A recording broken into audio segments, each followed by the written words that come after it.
কার এমন আক্রোশ থাকতে পারে বলুন দেখি যে এইভাবে আপনাকে শাসিয়ে চিঠি লিখবে? চিঠিটা হাতে লেখা চিঠি নয়, নানান জায়গা থেকে ছাপা বাংলা কথা কেটে কেটে আঠা দিয়ে জুড়ে চিঠিটা লেখা হয়েছে।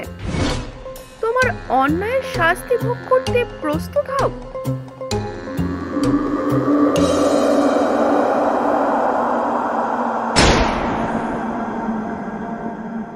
রাজেন বাবুকে রোজ বিকেলে মেলে আসতে দেখি। মাথার চুল সব পাকা, গায়ের রং ফর্সা, মুখের ভাব হাসি খুশি।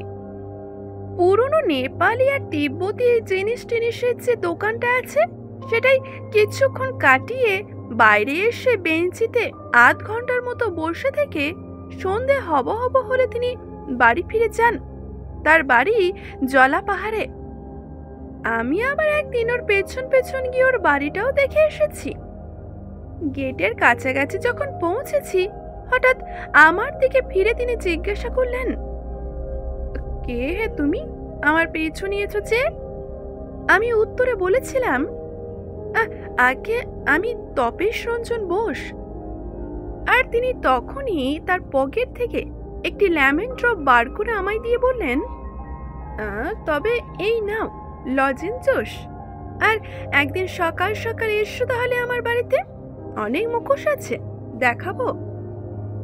এসে রাজেন বাবু যে এমন বিপদ ঘটতে পারে তা কেউ বিশ্বাস করবে? আমি ফেলুদাকে এই কথাগুলো বলতেই ফেলুদা আমাকে খ্যাক করে উঠল। পাকামো করিস নে তো, কার কি বিপদ ঘটবে না ঘটবে সেটা কি তোকে বলে ঘটবে? মানুষকে কি দেখে বোঝা যায়? আমিও রেগে বলেছিলাম, তা বারে রাজেন বাবু যে একজন ভালো মানুষ তা দেখলে বোঝা যায় না? তুমি তো তাকে দেখোইনি, দার্জিলিং এ এসে অব্দি তো তুমি বাড়ি থেকে বেরোইনি। রাজেন বাবু নেপালি বস্তিতে গিয়ে গরিবদের কত সেবা করে জানো? ফেলুদা বলল, আচ্ছা আচ্ছা বেশ, তা বিপদটা কি শুনি। আর তুই কচি খোকা, সে বিপদের কথা তুই জানলি কি করে? এখানে বলি, কচি খোকা কিন্তু আমি একেবারেই নই। আমার বয়স 13.5, ফেলুদার বয়স আমার ঠিক ডবল। সত্য বলতে কি ব্যাপারটা ঠিক আমার জানার কথা নয়। মেলের বেঞ্চিতে বসেছিলাম, আজ রবিবার, ব্যান্ড বাজবে তাই শুনবো বলে। আমার পাশে বসেছিলেন তিনকুড়ি বাবু, যিনি রাজেন বাবুর ঘর ভাড়া নিয়ে দার্জিলিং এ গরমে ছুটি কাটাতে এসেছেন। এই তিনকুড়ি বাবু আনন্দ বাজার পড়ছিলেন, আর আমি কোনো রকমে উঁকি ঝুঁকি মেরে ফুটবলের খবরটা দেখার চেষ্টা করছিলাম আর কি। ঠিক এমন সময় হাঁপাতে হাঁপাতে ফ্যাকাশে মুখ করে রাজেন বাবু এসে ধপ করে তিনকুড়ি বাবুর পাশে বসে গায়ের চাদরটা দিয়ে কপালে ঘাম মুছতে লাগলেন। আর তখনই তিনকুড়ি বাবু কাগজ বন্ধ করে বললেন, এ কি মশাই, কি হলো আপনার, জড়াই উঠে গেছে নাকি? রাজেন বাবু একটু গলা নামিয়ে বললেন, আরে না না মশাই, মানে এক ইনক্রেডিবল ব্যাপার হয়েছে। এখানে বলি, ইনক্রেডিবল কথাটা না আমার জানা ছিল, ফেলুদা ওটা প্রায় ব্যবহার করে, ওর মানে অবিশ্বাস্য। তিনকুড়ি বাবু বললেন, তা মশাই ব্যাপারটা কি বলুন। আর তখনই রাজেন বাবু পকেট থেকে একটা ভাঁজ করা নীল কাগজ বার করে তিনকুড়ি বাবুর হাতে দিয়ে বললেন, এই দেখুন না। দূর থেকে যে বুঝতেই পারলাম যে ওটা একটা চিঠি। আমি অবশ্য চিঠিটা পড়িনি বা পড়ার চেষ্টাও করিনি, বরঞ্চ আমি উল্টো দিকে মুখ ঘুরিয়ে গুনগুন করে গান গিয়ে এমন ভাব দেখাচ্ছিলাম যে বুড়োদের ব্যাপারে আমার কোনো ইন্টারেস্টই নেই। কিন্তু ওই চিঠি আমি না পড়লেও তিনকুড়ি বাবুর কথা আমি শুনেছিলাম। তিনকুড়ি বাবু বললেন, আপনার ওপর কার এমন আক্রোশ থাকতে পারে বলুন দেখি যে এইভাবে আপনাকে শাসিয়ে চিঠি লিখবে? রাজেন বাবু বললেন, তাই তো ভাবছি। সত্যি বলতে কি কোনোদিন কারোর অনিষ্ট করেছি বলে তো আমার মনে হয় না। তিনকুড়ি বাবু এবার রাজেন বাবুর কাছে একটু ঝুঁকে ফিসফিস করে বললেন, হাটের মাঝে এসব ডিসকাস না করাই ভালো, বাড়ি চলুন। সমস্ত ঘটনাটি শুনে কিছুক্ষণ ভুরু কুচকে গুম হয়ে বসে রইল ফেলুদা। তারপর বলল, তুই তাহলে বলছিস যে একবার তলিয়ে দেখা চলতেই পারে নাকি? আমি বললাম, বারে, তুমি তো রহস্যজনক ঘটনা খুঁজছিলে, তাই তো ডিটেকটিভ বই পড়ে তোমারও ডিটেকটিভ বুদ্ধিটা খুব ভালো ধারালো হয়ে গেছে নাকি? ফেলুদা বলল, হ্যাঁ তা তো বটেই। এই ধর, আমি তো আজ মেলে যাইনি, তবু বলে দিতে পারি যে তুই কোন দিকে কোন বেঞ্চিতে বসেছিলি। বাবা, তাই নাকি গো? তা কোন দিকে বলো দেখি। ওই রাধা রেস্টুরেন্টটা আছে না, তার ডান পাশের বেঞ্চিগুলোর একটাতে। কি, তাই তো? আরে বাস, কি করে বুঝলে? আজ বিকালে তো রোদ উঠেছিল, তা তোর বাঁ গালটা রোদে ঝলসাচ্ছে, ডানটা ঝলসায়নি। একমাত্র ওই বেঞ্চিগুলোর একটাতে বসলেই পশ্চিমের রোদটা বাঁ গালে পড়ে। যাকে সেসব কথা, এখন কথা হচ্ছে কি ওই রাজেন মজুমদারের বাড়িতে একবার যাওয়া দরকার নাকি?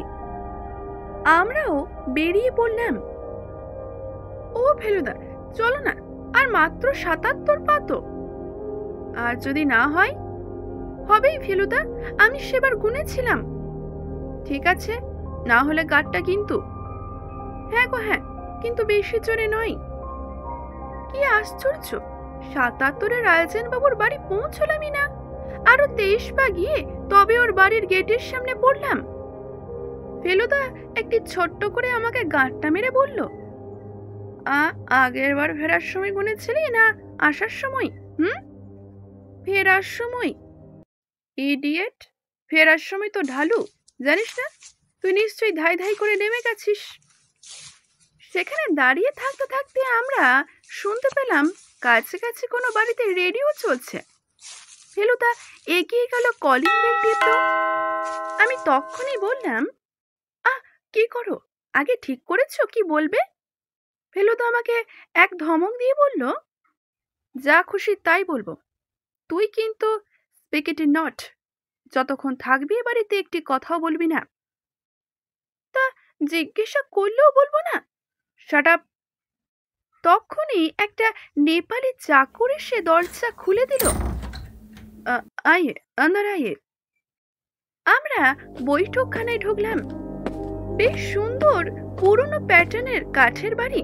শুনেছি রাজেন বাবু 10 বছর হলো রিটায়ার করে দার্জিলিং এ আছেন। কলকাতায় বেশ নামকরা উকিলও ছিলেন। ঘরে চেয়ার টেবিল যা আছে সবই বেতের। যেটা সবচেয়ে বেশি আকর্ষণীয় সেটা হচ্ছে চারিদিকে দেওয়ালে টাঙ্গানো সব অদ্ভুত দাঁত খিচানো চোখ রাঙানো মুখোশের শাড়ি। আরো অনেক কিছু আছে, ভোজালি, থালা, ফুলদানি, আবার কাপড়ের উপর রং করা বুদ্ধের ছবিও আছে। কত পুরনো কে জানে। আমরা দুজনেই দুটো বেতের চেয়ারে বসলাম। ফেলুদা ঢোকা মাত্রই তো এইদিক ওইদিক খুব ভালো করে দেখছে। হঠাৎ বলে উঠল, পেরেকগুলো তো সব নতুনই, মরচে ধরেনি। তা ভদ্রলোকের প্রাচীন জিনিসের শখটা বোধ হয় প্রাচীন নয়। রাজেন বাবু এলেন।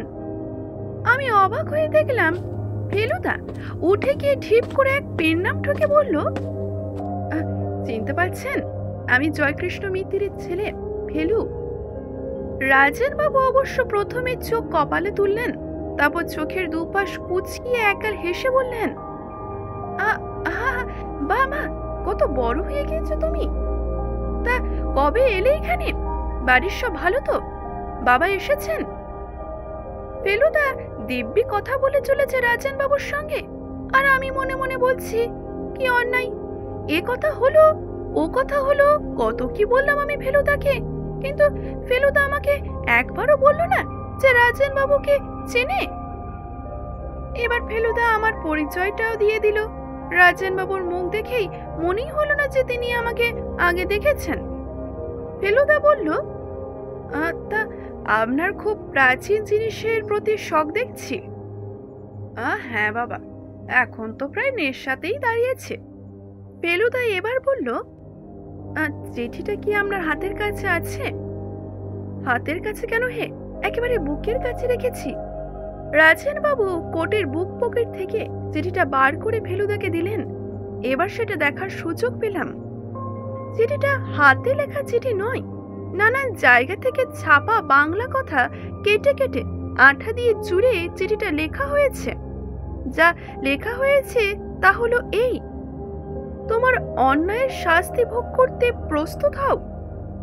ফেলুদা বলল, এই চিঠি কি ডাকি এসেছে? হ্যাঁ, লোকাল ডাক। দুঃখের বিষয় যে খামটা ফেলে দিয়েছি। দার্জিলিংয়েরই পোস্টমার্ক ছিল, ঠিকানাটা ছাপা বাংলা কথা কেটে কেটে লেখা। ফেলুদা বলল, তা আপনার নিজের কাউকে সন্দেহ হয় নাকি? কি আর বলবো বলো, কোনোদিন কারোর প্রতি কোনো অন্যায় বা অবিচার করেছি বলে তো মনে পড়ে না। আপনার বাড়িতে যাতায়াত করেন এমন কয়েকজনের নাম করতে পারেন? হ্যাঁ, আমি লোকজনের সঙ্গে মিশি কমই। ডাক্তার ফণি মিত্তির আসেন অসুখ বিসুখ হলে। তা উনি কেমন লোক বলে মনে হয় আপনার?